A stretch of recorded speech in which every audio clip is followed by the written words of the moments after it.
Bonsoir à tous. Ce soir, nous allons continuer notre série de partage, de méditation sur les béatitudes.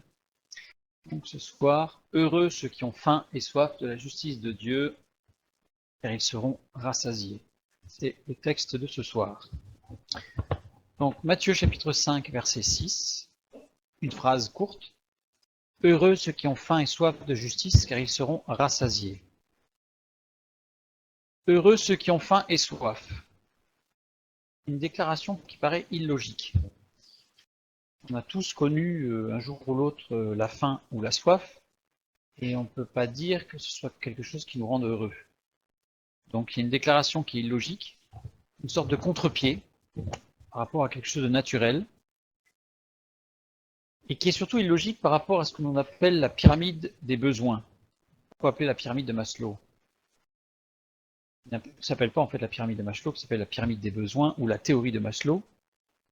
Voilà, ou théorie de Maslow. Dans cette théorie, qui est enseignée partout, il y a 5 groupes de besoins fondamentaux. Il y a les besoins physiologiques, corps, ensuite les besoins de sécurité, ensuite les besoins d'appartenance et d'amour, ensuite les besoins d'estime, être reconnu, et enfin le besoin d'accomplissement de soi.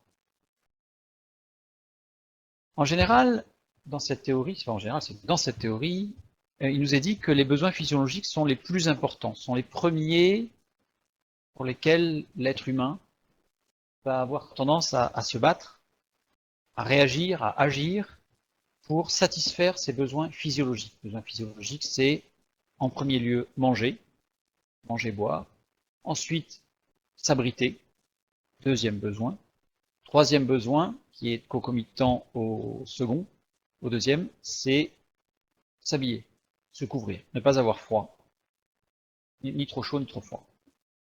Donc ce sont les besoins physiologiques les premiers. Alors la représentation que je vous donne sur la droite n'est pas la pyramide, parce que la pyramide a un effet un peu pervers dans le sens où, comme elle est par étage, elle donne l'impression que pour pouvoir avoir le deuxième, il faut que le premier soit entièrement établi, ce qui n'est pas tout à fait le cas dans la théorie de Maslow, puisque la théorie de Maslow dit que on commence, c'est le premier besoin, ensuite il y a une superposition.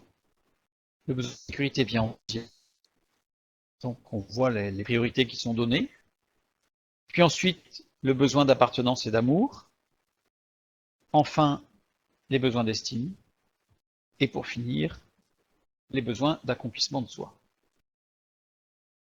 Tout le domaine spirituel appartient aux besoins d'accomplissement de soi dans la théorie de Maslow. Donc, je réexplique bien que cette pyramide est une représentation trompeuse, puisque dans la théorie de Maslow, le besoin physiologique intervient, et quand on a commencé à avoir un bien-être physique, alors on va commencer à chercher le besoin de sécurité. Quand on va commencer à avoir le besoin de sécurité de satisfait, on va commencer à chercher le besoin d'appartenance. Il n'est pas nécessaire d'avoir entièrement chaque niveau d'établi pour accéder au suivant. Cette théorie, qu'on appelle la pyramide de Maslow, par abus, un petit peu, un but de langage, est l'un des modèles de la motivation les plus enseignés. C'est-à-dire que parmi tous les modèles de motivation, c'est le plus enseigné sur Terre, dans toutes les universités, et en particulier dans toutes les formations en management, donc à la direction de personnel, de personnes, de motivation. On explique qu'en fait, l'essentiel, c'est cet ordre qu'il faut respecter des besoins physiologiques, besoin de sécurité, besoin d'appartenance et d'amour, besoin d'estime, besoin de soi. Alors qu'aujourd'hui, par les spécialistes, cette théorie de Maslow est quasiment, pratiquement, totalement réfutée. Alors pour la petite histoire, je crois que je l'ai pas mis, non je l'ai pas mis. Pour la petite histoire, Monsieur Maslow a étudié une population de 2 personnes pour faire sa théorie, qui étaient 2 collègues de travail pour lesquels il avait une énorme admiration et qui pour lui étaient les modèles. Et pour ces 2 personnes-là, il semblait que la priorité était les besoins physiologiques, ensuite les besoins de sécurité, ensuite les besoins d'appartenance et d'amour, ensuite les besoins d'estime, puis les besoins d'accomplissement de soi. Donc voilà, c'est une étude qui a été menée sur 2 personnes. Alors j'ai oublié les noms. Si vous cherchez sur Wikipédia, vous allez avoir le nom de ces 2 personnes. Donc c'est une théorie qui a été enseignée pendant des dizaines d'années, qui est encore enseignée en université, qui se base sur un échantillonnage étudié de 2 personnes. Et sachant que les spécialistes en psychologie et en psychologie sociale reconnaissent aujourd'hui que cette théorie est fausse.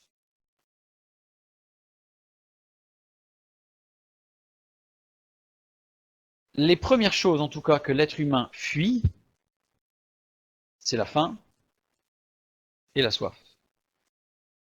Dans la théorie de Maslow, la première chose que l'être humain fuit, c'est la faim et la soif. Et on n'a pas de mal à le croire. Ça, par contre, on n'a pas de mal à le croire, puisque il suffit que l'on connaisse un peu la faim, et on se rend compte que ça peut vite devenir une torture. Donc, manger et boire encore plus, puisqu'on peut s'abstenir de manger pendant 3 jours, surtout pas boire. Puisque ne pas boire ni manger pendant 3 jours, on commence à avoir des troubles très sérieux, vertiges, etc. Et si on continue sur 5 jours, ça peut même être dramatique. Boire, c'est encore plus important. Donc Jésus proclame « Bienheureux celui qui ressent la faim et la soif ». Il y a une sorte de paradoxe qui attire l'attention tout de suite quand on entend cette parole. On se dit qu'est-ce qu'il a voulu dire à Jésus? Puisque là, c'est clair qu'il ne fait pas d'erreur, évidemment. Et donc là, il attire fortement l'attention sur quelque chose de fort. Bon. Donc, Matthieu 5, 6. Heureux ceux qui ont faim et soif de justice. La justice, dans ce texte, est comparée à de la nourriture. Et on en vient de voir ô combien la nourriture, solide et liquide, est importante pour la vie.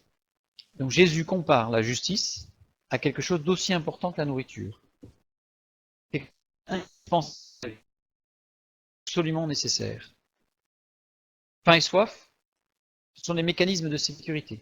Quand on ressent la faim, c'est parce que notre corps a besoin d'énergie, a besoin de vitamines, d'oligo-éléments, d'acides aminés, de protéines, etc., de lipides, glucides, etc.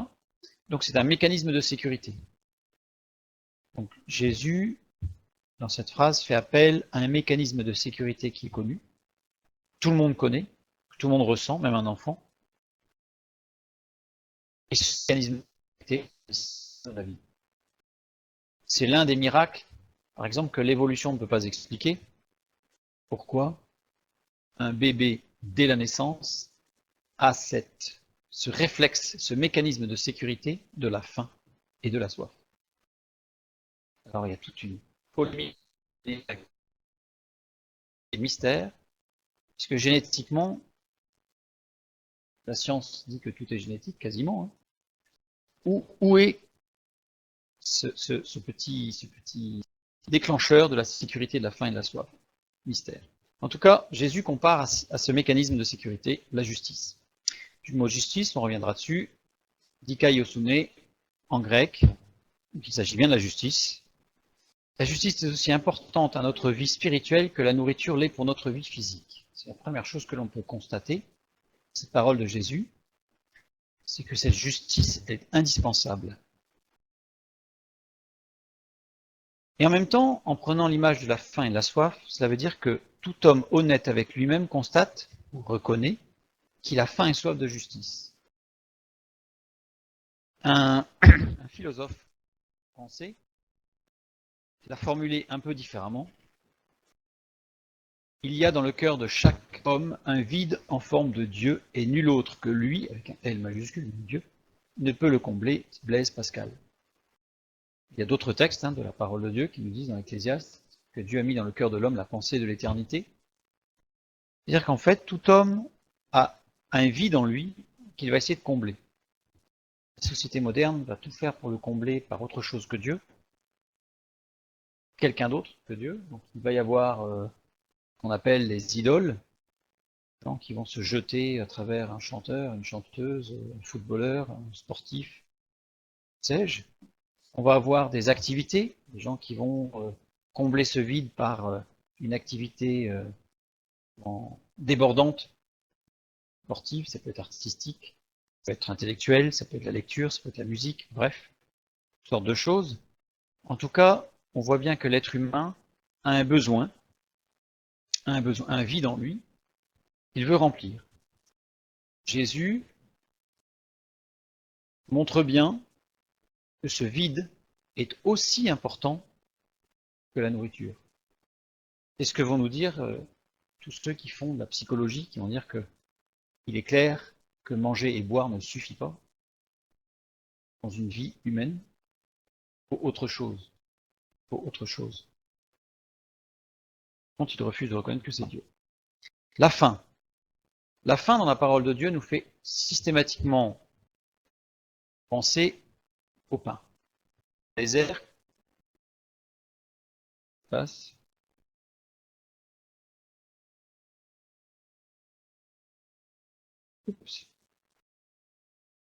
C'est dans le désert, quand le peuple d'Israël est dans le désert, ils ont faim.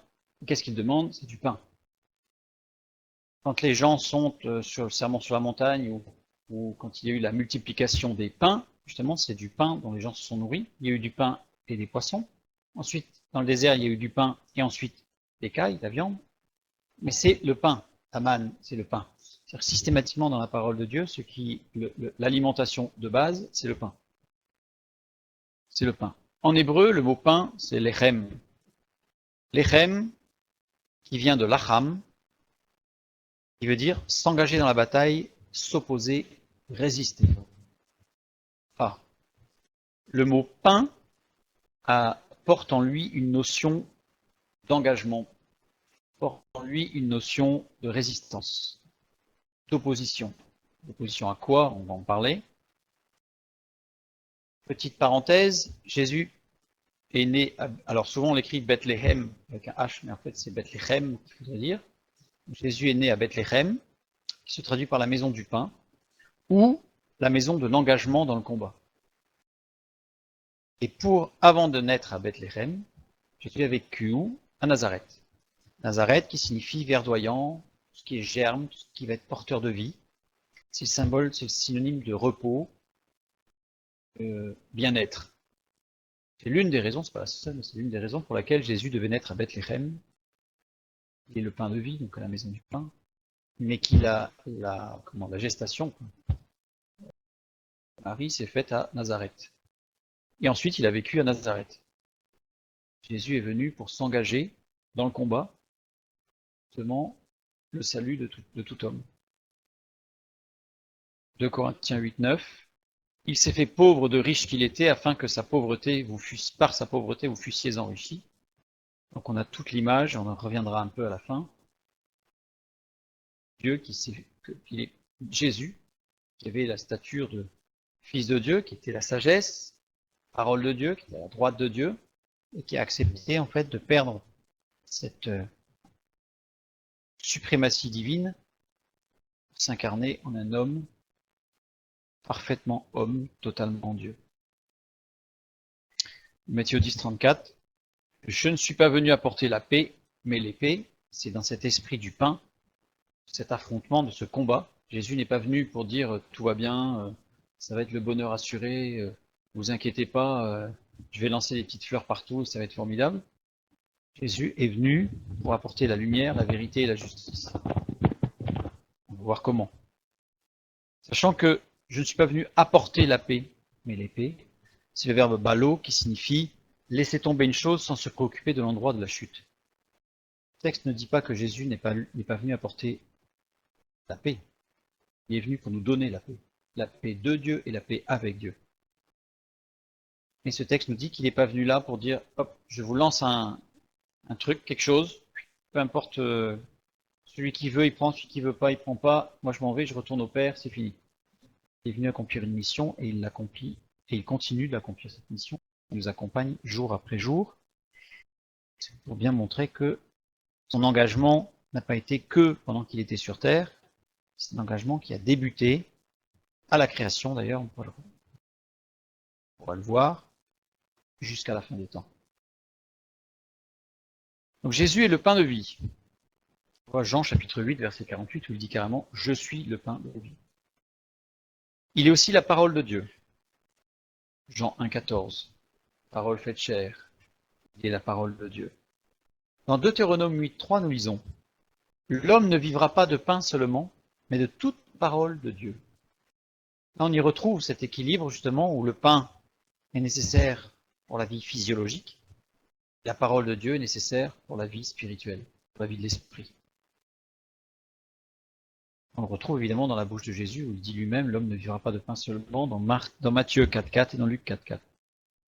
Une citation de l'Ancien Testament. Quand il est dit l'homme ne vivra pas de pain seulement mais de toute parole de Dieu, parole d'Abar.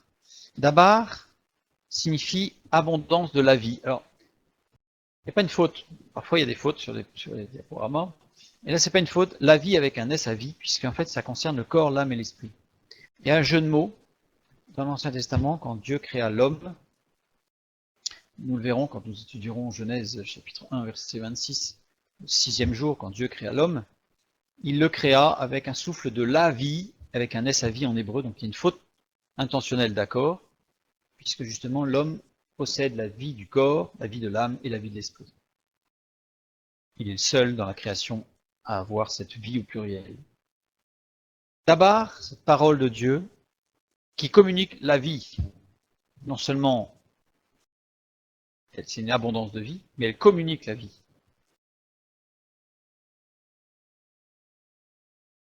D'abord désigne la source de toute fructification.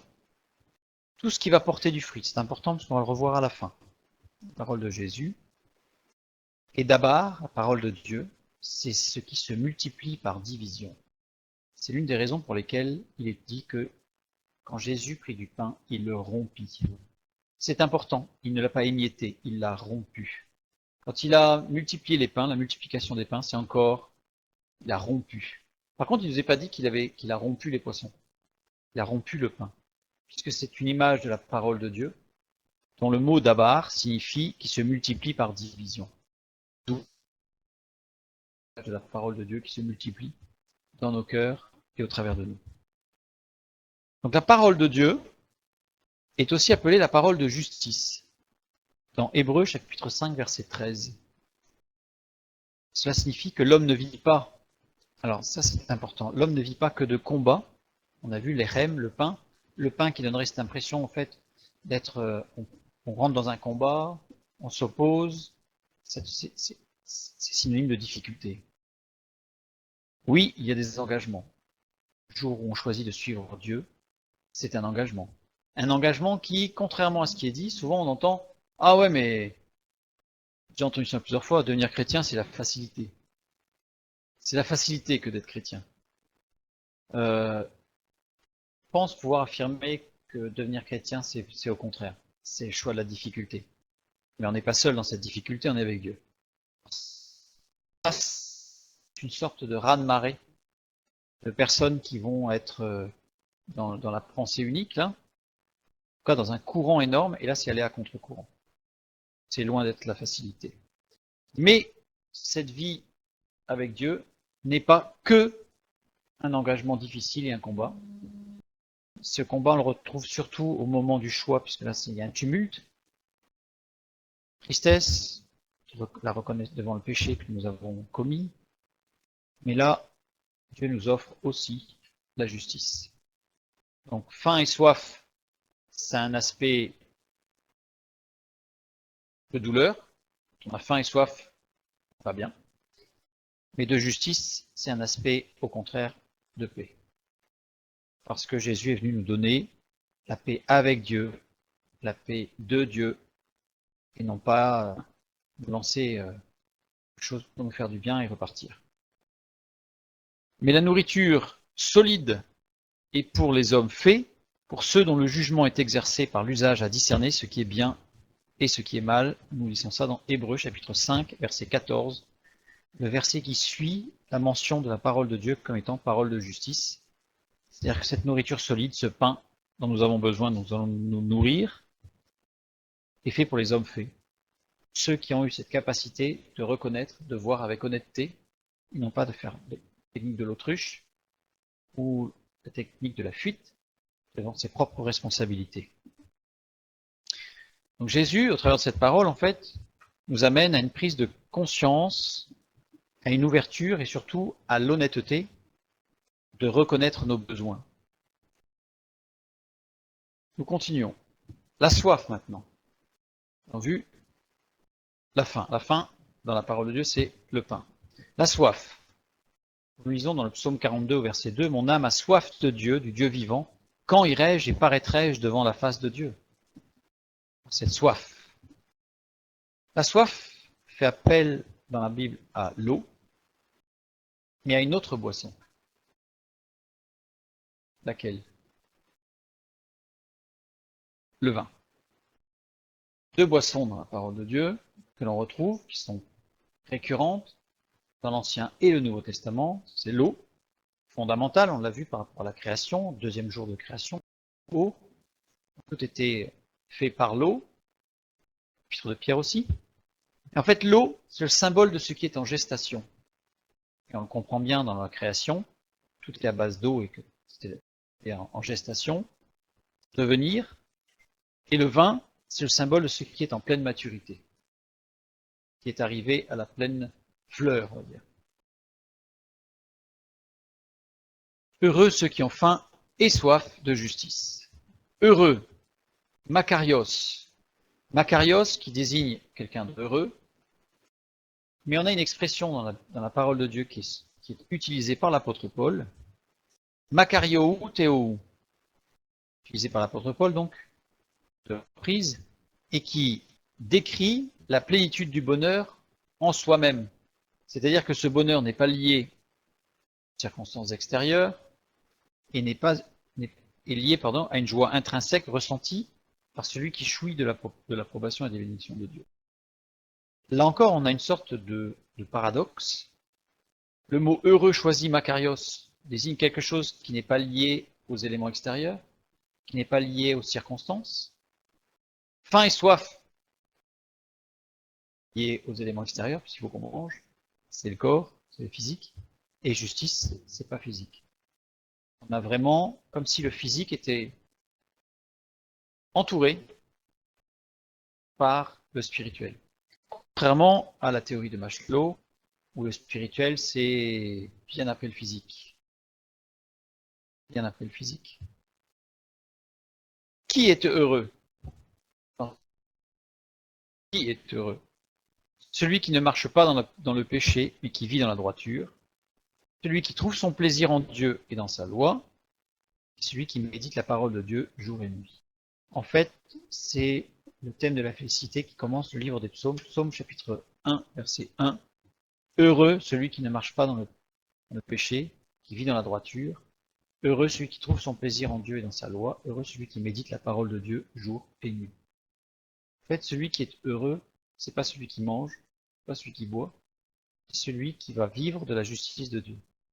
Bien entendu, nous ne sommes pas en train de dire que nous n'avons pas besoin de manger ni boire. Nous avons besoin de manger et boire pour vivre. Pour exister, je dirais. Pour exister. Mais pour vivre, c'est la justice de Dieu. Il y a deux choses qui se confondent dans notre société moderne, c'est le verbe exister et le verbe vivre. Aujourd'hui, les gens existent. On va traduire ça par métro, boulot, dodo. C'est-à-dire qu'en fait, c'est la course. C'est la course à quoi? À l'argent, pour avoir du temps, des loisirs. Mais donc pour avoir du temps et des loisirs, il faut avoir de l'argent. Donc pour avoir de l'argent, on va travailler. Bref. Et on évite de réfléchir aussi. Ça, c'est exister. Notre corps a des besoins, c'est l'existence. Et on oublie de vivre. Et notre être a des besoins, c'est la vie. Et Jésus a dit, je suis la vie. Il n'a pas dit, je suis l'existence. Il dit, je suis la vie. Donc avoir faim et soif de justice égale être honnête avec soi-même, se tourner vers Dieu par Jésus-Christ. C'est celui qui ne veut pas voir. Jésus souvent a dit que celui qui a des oreilles pour entendre, entende. Celui qui ne veut pas entendre, qu'il n'entende pas. On ne l'oblige pas. Celui qui veut fermer les yeux, il ferme les yeux. Mais plus il va fermer les yeux, plus son vide en lui va créer cette faim et cette soif de justice. Et il arrive un moment où ça devient très très désagréable, voire insupportable. Voire insupportable. D'où cette nécessité de l'honnêteté par rapport à soi-même.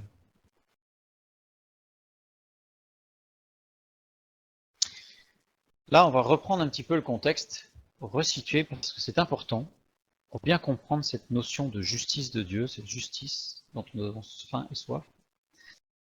Ce sont les béatitudes. Il y en a plusieurs. Nous avons déjà étudié « Heureux les pauvres en esprit, car le royaume des cieux est à eux ». Nous avons vu « Heureux les affligés, car ils seront consolés ». Nous avons vu « Heureux les débonnaires, ou ceux qui sont bons, ou ceux qui sont doux, pardon, car ils hériteront la terre ». Aujourd'hui, heureux ceux qui ont faim et soif de la justice, car ils seront rassasiés. Une prochaine fois, heureux les miséricordieux, car ils obtiendront miséricorde. Heureux ceux qui ont le cœur pur, car ils verront Dieu. Heureux ceux qui procurent la paix, car ils seront appelés fils de Dieu. Heureux ceux qui sont persécutés pour la justice, car le royaume des cieux est à eux. Heureux serez-vous lorsqu'on vous outragera, qu'on vous persécutera et qu'on dira faussement de vous toutes sortes de mal à cause de moi. Dans ces béatitudes, on est loin d'être béat. C'est-à-dire qu'il y a des textes qui sont très surprenants. Heureux les pauvres, heureux les affligés. On peut comprendre heureux les doux, ça on comprend facilement. Heureux ceux qui ont faim et soif, c'est désagréable. Les miséricordieux, on peut le comprendre. Ceux qui ont le cœur pur, on peut le comprendre. Ceux qui procurent la paix, on peut le comprendre. Vers la fin, ça devient plus difficile. Heureux ceux qui sont persécutés. Heureux serez-vous lorsqu'on vous outragera. Ça devient vraiment très très difficile. On étudiera tout ça. Tout ça, ce sont les béatitudes. Ces béatitudes, c'est une partie du sermon sur la montagne, que l'on retrouve dans l'évangile selon Matthieu. Il y a une partie du sermon dans la plaine. C'est-à-dire qu'à deux périodes différentes de son ministère sur terre, Jésus a énoncé les béatitudes. Là, il y en a, pour certains 8, moi je l'ai découpé en 9, puisque les 2 dernières, je les ai séparées. On verra pourquoi. En tout cas, dans l'évangile de Luc, donc à un autre moment, Jésus n'est pas sur la montagne, symbole de la proximité avec Dieu, il est dans la plaine, symbole du monde, dans la Bible. Et là, on a 4 béatitudes. Heureux vous qui êtes pauvres, heureux vous qui avez faim, heureux vous qui pleurez, heureux serez-vous lorsque les hommes vous haïront. Là, on en a 4. Et elles sont suivies de 4 malheurs. Malheur à vous riches, malheur à vous qui êtes rassasiés, malheur à vous qui riez, malheur lorsque tous les hommes diront du bien de vous. Quand on est proche de Dieu, sur la montagne, on a les béatitudes, les 9. On est dans la plaine. Alors dans la plaine, c'est pas celui qui est complètement perdu, hein. Il a quand même 4 béatitudes. Mais il n'a pas la complétude des béatitudes. Avant de prononcer le sermon sur la montagne, puisque là nous sommes sur le sermon sur la montagne, Jésus a annoncé la parole de Dieu dans une synagogue. On a vu les dernières fois, je reviens dessus. Et il a dit, « L'Esprit du Seigneur est sur moi, parce qu'il m'a oint pour annoncer une bonne nouvelle aux pauvres. Il m'a envoyé pour guérir ceux qui ont le cœur brisé, pour proclamer aux captifs la délivrance et aux aveugles le recouvrement de la vue, pour renvoyer libres les opprimés, pour publier une année de grâce du Seigneur. » Luc 4, 18, qui est une citation de Ésaïe 61, 1 et 2. Une année de grâce du Seigneur. Nous avons vu que c'était tous les 50 ans. Il y avait, tous les 50 ans, en général une seule fois dans la vie d'une personne, il y avait cette année de grâce, qui consistait à quoi? Quiconque ayant contracté une dette se voyait libéré de son obligation de rembourser cet argent. Ça paraît injuste, sachant que les dettes étaient toujours calculées par rapport à l'année du jubilé, c'est-à-dire à cette année de grâce. Tout était calculé en fonction de cette année-là. Et pas de surprise pour celui qui prêtait, pour le prêteur. Tous ceux qui durent se vendre en esclavage par manque d'argent retrouvaient ainsi leur liberté. C'est pas l'idée d'esclavage tel qu'on l'a nous ici en Occident. C'est un esclavage où, face à des dettes, il en vendait son temps de travail, travailler pour le compte de celui avec qui on avait une dette, envers qui on avait une dette. Donc là, il était libéré, de la même manière en fait. C'est-à-dire que ça pouvait être financier, ça pouvait être aussi en travail. C'était la libération de toutes ces dettes. Donc les pauvres qui vivaient sous la contrainte de leurs dettes étaient automatiquement affranchis de leurs obligations. Et évidemment, les pauvres sont ceux qui profitaient le plus de l'année du jubilé. Ceux qui profitaient le plus de l'année du jubilé. Par contre, les riches n'avaient rien à gagner à l'année du jubilé. Tout même au contraire. Raison pour laquelle, après avoir terminé sa lecture, Jésus dit « Aujourd'hui, cette parole de l'Écriture que vous venez d'entendre est accomplie. » Et là, ils sont tous mis en colère. Que tous les responsables religieux de l'époque, la mainmise sur les richesses et sur la gestion d'un peu des personnes, eux avaient beaucoup à perdre. Donc, Jésus, le Fils de Dieu, est venu accomplir la justice de Dieu pour chacun. C'est ce qu'il a annoncé là, à travers de cette année de grâce. Une petite question, pourquoi Dieu a-t-il établi un jubilé tous les 50 ans? Non pas tous les 53 ans, tous les 45 ans, 60 ans, parce que 60 est un chiffre aussi. Okay. Non, tous les 50 ans. 50, un peu de mathématiques, mais un tout petit peu. Pour les nombres, 50 égale 7 au carré plus 1. 7 au carré, 49 plus 1. Après 7 semaines d'année, on retrouve ce compte un petit peu dans le livre de Daniel, avec les semaines d'année. Donc après 7 semaines d'année, 1 représente un nouveau commencement. En fait, le chiffre 50 représente le nouveau commencement après une longue période. 49. Raison pour laquelle la Pâque se situe 50 jours avant la Pentecôte. Pentecôte, qui est le baptême du Saint-Esprit, devait se produire 50 jours, puisque c'était 7 au carré plus 1. Dans Lévitique 23,16, nous lisons « Vous compterez 50 jours jusqu'au lendemain du 7e sabbat, et vous serez à l'Éternel, et vous ferez à l'Éternel une offrande nouvelle. » C'est rare qu'il est mentionné d'une offrande nouvelle, mais c'est parce que justement c'est le symbole d'une nouvelle vie qui commence. Jésus est venu pour nous apporter un nouveau commencement. Là, on commence à voir un peu ce qu'est la justice de Dieu. La justice de Dieu, elle n'est pas là pour la servir, pour assombrir notre horizon. Au contraire, c'est là pour nous donner une année de grâce. Et dans Actes 2.1, nous lisons « Le jour de la Pentecôte, ils étaient tous ensemble dans le même lieu. » Pentecôte en grec, Pentecosté, qui signifie le 50e jour. Nous trouvons aussi des nombres, ça c'est juste pour le petit clin d'œil, petite parenthèse. Donc là nous avons vu des nombres sous la forme n au carré plus 1, 7 au carré plus 1, et il y a aussi des nombres qui sont en n au carré moins 1. Dans 2 Samuel 2, 30 et 31, Joab revint de la poursuite d'Abner et rassembla tout le peuple. Il manquait 19 hommes des gens de David et Asaël. Mais les gens de David avaient frappé à mort 360 hommes parmi ceux de Benjamin et d'Abner. 19, calcul 19 au carré, ça fait 361, et 360 égale 361 moins 1. Donc il est évident que ces détails de la victoire écrasante des gens de David sont évidents. 19 d'un côté, 360 de l'autre. Il y a eu une supériorité de force dans les gens de David. Mais comme j'aime à le dire, il n'y a aucun détail qui soit superflu.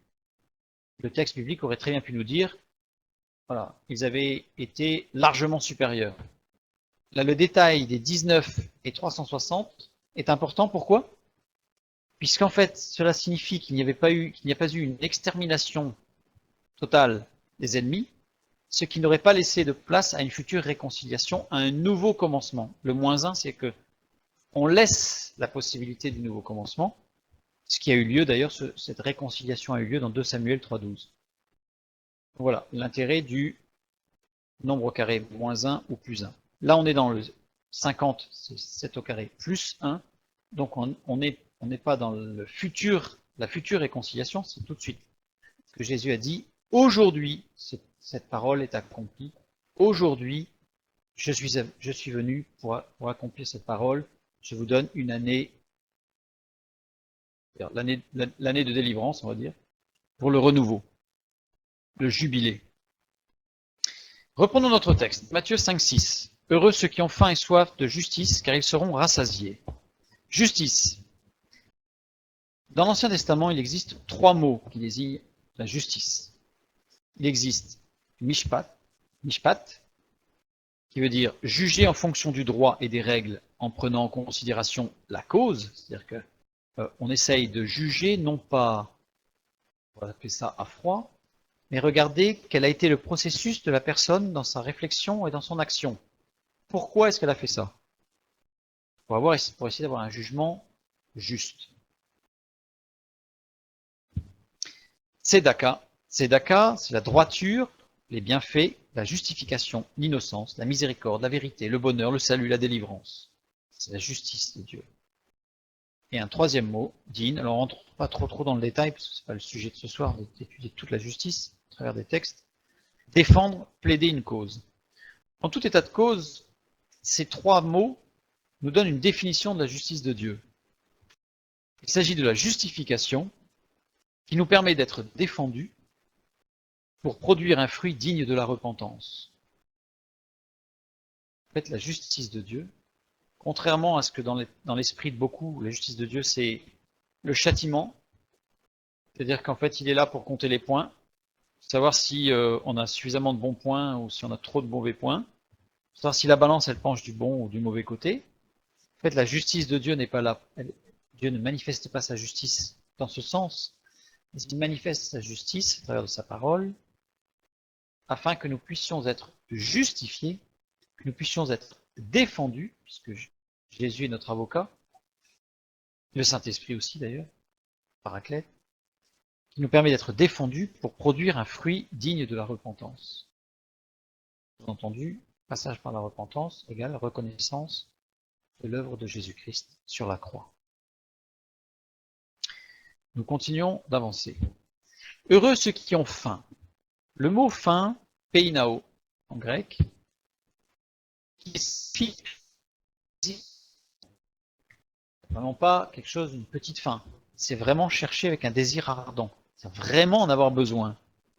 La racine de peinao, pénès. Pénès qui veut dire peiner pour une subsistance quotidienne. Bien l'idée de la faim. Quelque chose de quotidien, c'est quelque chose qui revient. C'est pas parce qu'on a mangé hier qu'on peut s'en passer aujourd'hui. Il faut manger tous les jours. Soif, dipsao. Dipsao, qui veut dire ressentir intensément le besoin d'être rafraîchi. On a vraiment cette notion d'intensité à chaque fois. Alors c'est amusant, un petit clin d'œil, mais la racine de dipsao, c'est un mot qui s'écrit en grec SOS. C'est un petit peu amusant de se rendre compte de ça, puisque c'est la contraction d'un autre mot en fait. Et donc ça s'écrit SOS. Synonyme de celui qui a besoin, qui a vraiment soif. Les 2 verbes sont conjugués au mode participe présent. Ça veut dire que c'est une action continue. C'est pas une fois de temps en temps. C'est pas, je me souviens l'année dernière, j'ai eu faim. C'est vraiment faim et soif de justice en permanence, de façon continue. Au même titre que, même si nous ne ressentons pas la faim en permanence parce que nous avons mangé un repas, le dernier repas nous l'avons mangé, donc nous ne ressentons pas la faim, mais nous savons que cette faim, elle est omniprésente, c'est-à-dire que si jamais on saute un repas, on va avoir faim. Si on en saute 2, on va avoir encore plus faim. On le sait, c'est quelque chose de continu, c'est un mécanisme de sécurité qui existe en continu. Heureux ceux qui ont faim et soif de justice, c'est quelque chose de continu. Donc faim et soif sont vraiment synonymes d'intensité et d'une détermination qui pousse à l'action. On voit bien que si une foule a faim, elle va être prête à tout. Elle va être prête à tout casser, elle va être prête à prendre des risques, parfois même inimaginables, par la faim. Par la faim. On dit souvent que toutes les révolutions qui ont existé, en fait, ont été poussées par la faim. Ce ne sont jamais des idéaux politiques, religieux, sociaux, ce que l'on veut, qui ont poussé à la révolution, c'est la faim. C'est la faim, c'est le peuple qui a faim et qui pousse à la révolution. On a 2 possibilités de conjugaison de ces verbes, peinao et dipsao, c'est un cas, deux cas en fait. Le cas génitif, qui signifierait juste pour être confortable, juste ce qu'il faut pour être confortable, pour se sentir bien. Et on a un cas accusatif qui serait dans sa totalité. C'est quelque chose qui va jusqu'au bout. Jusqu'au bout.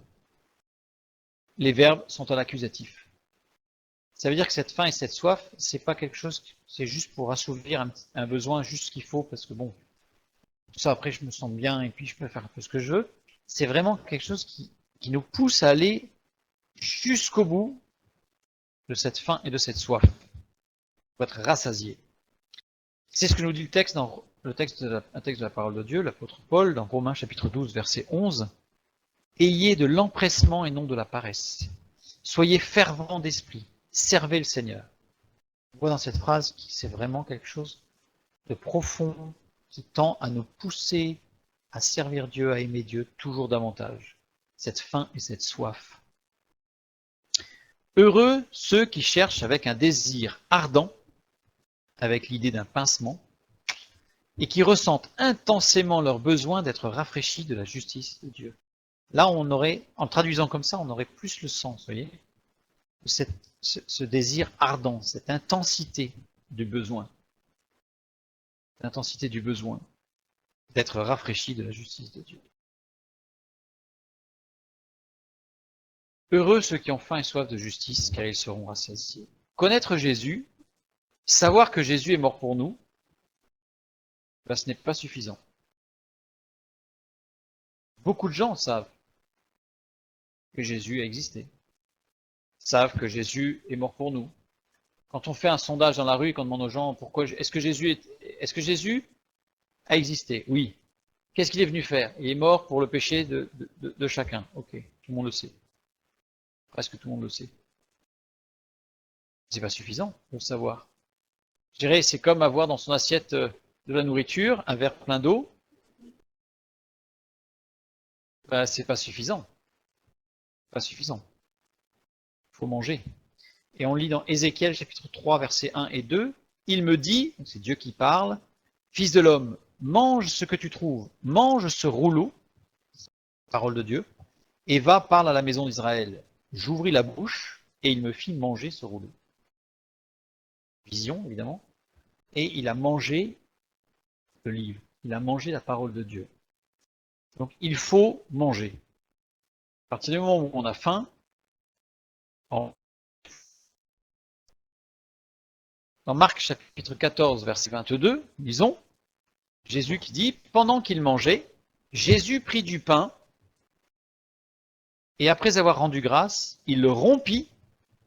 Rappelez-vous d'abord, cette parole qui se multiplie dans la division, et il le leur donna en disant, prenez, ceci est mon corps. Prenez, ceci est mon corps. Alors, on ne va pas tout étudier, on va juste regarder quelques points. Prenez, ceci est mon corps, prenez lambano. Lambano, c'est un terme particulier, car il est employé par Jésus pour lui-même dans deux passages propres au ministère de Jésus-Christ, propres à son ministère. Dans Jean chapitre 10, des versets 11 à 18, où Jésus déclare qu'il va déposer ou mettre de côté sa vie en tant que bon berger, puis la prendre de nouveau. Quand il dit qu'il dépose sa vie et qu'il la met de côté, on va employer titémi, déposer, et quand il la reprend, sa vie, c'est lambano. Donc c'est un mot qui est quelque chose de très très fort, parce qu'il va reprendre sa vie. Donc ça, Jésus ôta ses vêtements, et après avoir lavé les pieds de ses disciples, il les reprit. C'est tout l'aspect prophétique de sa vie qu'il abandonne et qu'il va reprendre. Lambano, c'est se revêtir, c'est reprendre, c'est retrouver cette vie en Dieu. Donc prenez ceci est mon corps, prenez c'est lambano. On trouve aussi ce verbe dans Jean 1, 12. Mais à tous ceux qui l'ont reçu, à ceux qui croient en son nom, donc qui l'ont reçu Jésus, elle a la parole de Dieu. Elle a donné le pouvoir de devenir enfants de Dieu. Mais à ceux qui l'ont reçu, lambano. Ceux qui s'en sont revêtus complètement. Pas ceux qui l'ont pris un petit peu de loin, C'est ceux qui s'en sont revêtus complètement. Ce verbe lambano est utilisé dans les évangiles pour imager la nouvelle nature qui nous habille lors de la nouvelle naissance. On revêt une nouvelle capacité. Se convertir à Jésus-Christ, ce n'est pas que de dire « Ok, il y a des choses que je faisais que je ne ferai plus, il y a des choses dont je n'avais pas vraiment envie, mais je vais les faire. » C'est pas une action comme ça. On n'est pas dans le domaine de l'existence. Une conversion, une réelle conversion à Jésus-Christ, on est dans le domaine de la vie. C'est revêtir, c'est se revêtir d'un vêtement blanc, d'un nouveau vêtement. Ce vêtement blanc, c'est vraiment, comme Jésus a dit, il a repris cette vie, il a pris de nouveau sa vie. Eh bien, Dieu nous donne la possibilité de prendre de nouveau la vie, de nouveau dans le sens où celle qui nous était destinée dès le départ. Cette nouvelle capacité, nous en retrouvons un effet dans Hébreux 11, quand il est dit que c'est par la foi que Sarah elle-même, malgré son âge avancé, et pour cause, elle avait 90 ans, fut rendue capable d'avoir une postérité parce qu'elle crut à la fidélité de celui qui avait fait la promesse. Elle fut rendue capable, lambano dunamis.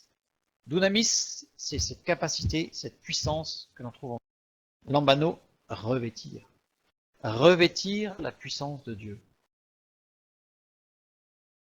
N'est pas que adhérer à un club, fût-il le club de Jésus-Christ, c'est revêtir Christ. Revêtir Christ. Heureux ceux qui ont faim et soif de justice, car ils seront rassasiés. Nous avons vu manger. Nous avons vu que connaître Jésus, savoir que Jésus-Christ est mort pour nous, ben, ce n'est pas suffisant. Proverbe 9,5. Venez, mangez de mon pain et buvez du vin que j'ai mêlé. Il faut manger, nous venons de le voir, et boire. Manger, on retrouve le verbe lacham. Lacham qui est la racine de lechem, le pain. Donc, venez manger de mon pain, lacham lechem. Manger mon pain. Là, on va aller un petit peu plus loin. Et buvez du vin.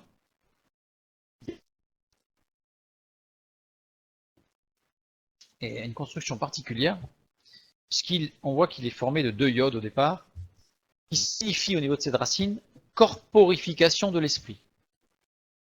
Donc les rabbins, les anciens, les exégètes, affirment tous que cette racine du double iode signifie corporification de l'esprit. Sachant que le iode tout seul, c'est le symbole du Messie. Donc, l'esprit. Et ayayin, corporification de l'esprit, suivi de la lettre nun, qui, dans l'exégèse juive, signifie toujours, symbolise le Fils de l'homme. Prendre corps, se rendre visible ou touchable, surtout visible.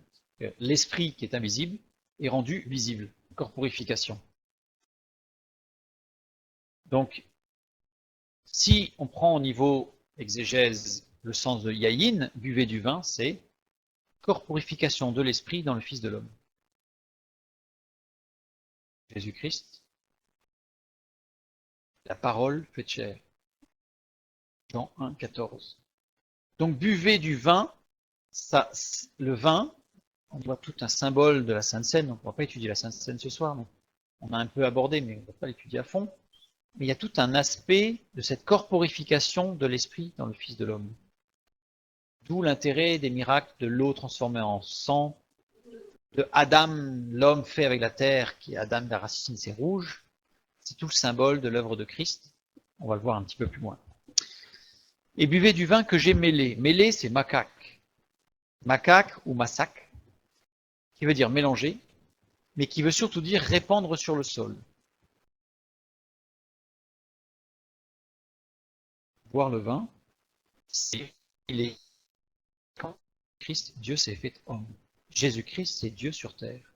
C'est celui qui a été répandu, celui qui a été sur la terre. Le royaume de Dieu n'est pas sur la terre. Le Dieu, il est partout, mais ce n'est pas terrestre.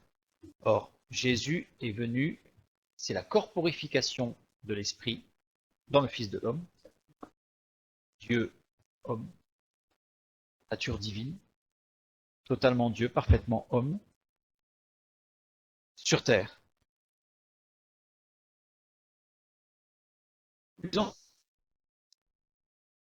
La coupe après le souper et la leur donna en disant: cette coupe est la nouvelle alliance en mon sang qui est répandue pour vous. Nouvelle alliance, diatheke alliance. Diatheke désigne le testament qui ne peut être ouvert qu'après constat de la mort du testateur. Propre du testament. Le testament ne peut être lu qu'après la mort constatée du testateur. Et donc, l'alliance en mon sang, le fait que Christ ait versé son sang prouve qu'il est mort. Il s'est offert en sacrifice et il est mort. À partir de là, le testament est ouvert. C'est un nouveau testament. Nous ne sommes plus dans l'ancienne alliance, dans la loi de l'Ancien Testament. Nous sommes dans la nouvelle alliance, dans ce testament. Mais un testament, qui c'est qui l'ouvre? Évidemment, il y a le notaire ou il y a un homme de loi qui va l'ouvrir, mais il s'adresse à qui? Okay. Là, Jésus dit que les héritiers, c'est qui? Ceux qui prennent cette coupe. Ils sont co-héritiers de Christ. Et cette coupe, c'est le symbole de sa souffrance à Christ. Pourquoi? Parce que c'est le mot qui va être employé, c'est-à-dire Père, que cette coupe s'éloigne de moi, toutefois non pas ma volonté mais la tienne. C'est le même mot, cette coupe. Cette coupe, c'est cette souffrance. Donc, la coupe, c'est d'autres choses, hein, bien plus profonde encore, mais cette coupe de la Sainte Seine, la souffrance de Christ, il a amené jusqu'à la mort. Cette mort, laquelle mort nous a ouvert le testament, le nouveau, et co-héritier de la grâce. Boire de la coupe, c'est reconnaître que sa mort en martyr nous fait co-héritier de Christ. Nous sommes devenus co-héritiers, au même titre que lui, des bénédictions de Dieu, et en particulier du salut pour l'éternité. Romains chapitre 8, verset 17.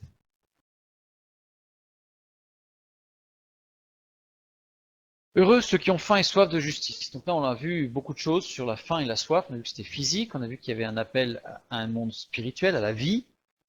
Tout ça, pour reprendre, cette phrase reprend une grande partie de l'Ancien Testament par rapport à l'action du Fils de l'homme qui est venu sur terre pour accomplir le sacrifice. Voilà, manger ce pain qui nous offre, c'est prendre une décision, un engagement profond pour lui. Boire cette coupe, c'est reconnaître l'accès en tant qu'héritier. Héritier, ça veut dire qu'on n'a rien à faire. L'héritier, c'est celui qui reçoit.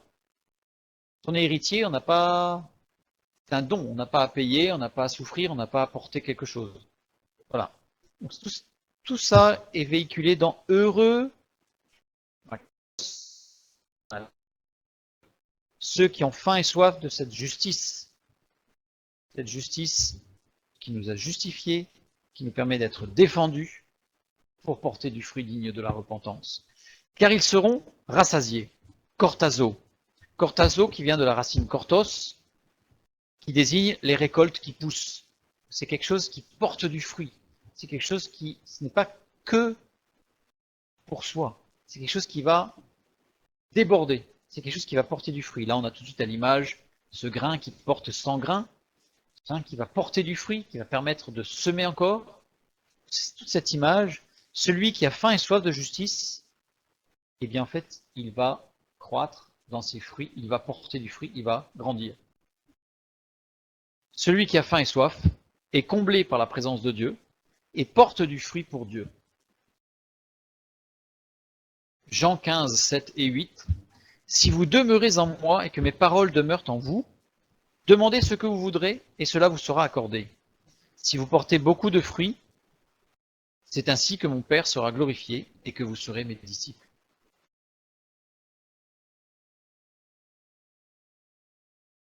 Heureux ceux qui ont faim et soif de la justice, car ils seront rassasiés. Dieu est la source de notre nourriture. Sinon, dans Jérémie 23, 6 et 33, 16, que l'Éternel est notre justice. Une biche soupire après des courants d'eau, ainsi mon âme soupire après toi, ô Dieu. Mon âme a soif de Dieu, du Dieu vivant. Quand irai-je et paraîtrai-je devant la face de Dieu? Faim et soif de Dieu égale faim et soif de son royaume. Car le royaume de Dieu, ce n'est pas le manger et le boire, mais la justice, la paix et la joie par le Saint-Esprit. Et tout ça, ça rentre dans le cadre de Jésus qui dit « Aujourd'hui, cette parole est accomplie. C'est une année de grâce du Seigneur. » C'est-à-dire qu'aujourd'hui, nous avons la possibilité de passer dans cette 50e année, on va dire. Au même titre qu'il y a eu les 50 jours après la Pâque, après le sacrifice de Jésus sur la croix, 50 jours après, c'est le baptême du Saint-Esprit. 7 au carré plus 1, c'est-à-dire cette nouveauté, cette nouvelle vie qui démarre. On n'est pas dans le moins 1, on n'est pas dans une possibilité plus tard peut-être. Nous avons été faits héritiers, co-héritiers, héritiers de Dieu, co-héritiers de Christ, au travers de son sacrifice. Et un chrétien en bonne santé, et ben c'est un chrétien qui a faim et soif de justice, qui a faim et soif de Jésus-Christ, qui est Dieu, et qui a faim et soif du royaume de Dieu. Et là, le chrétien qui est malade, vous savez, quand on est malade, on n'a pas faim. Souvent, quand on est malade, on n'a pas faim. Un chrétien malade, il n'a pas faim. Il n'a pas faim de justice. Il n'a pas faim de Dieu. Là, pour guérir, il n'y a pas besoin d'antibiotiques spirituels, il y a besoin de revenir à la parole de Dieu. De boire, de manger.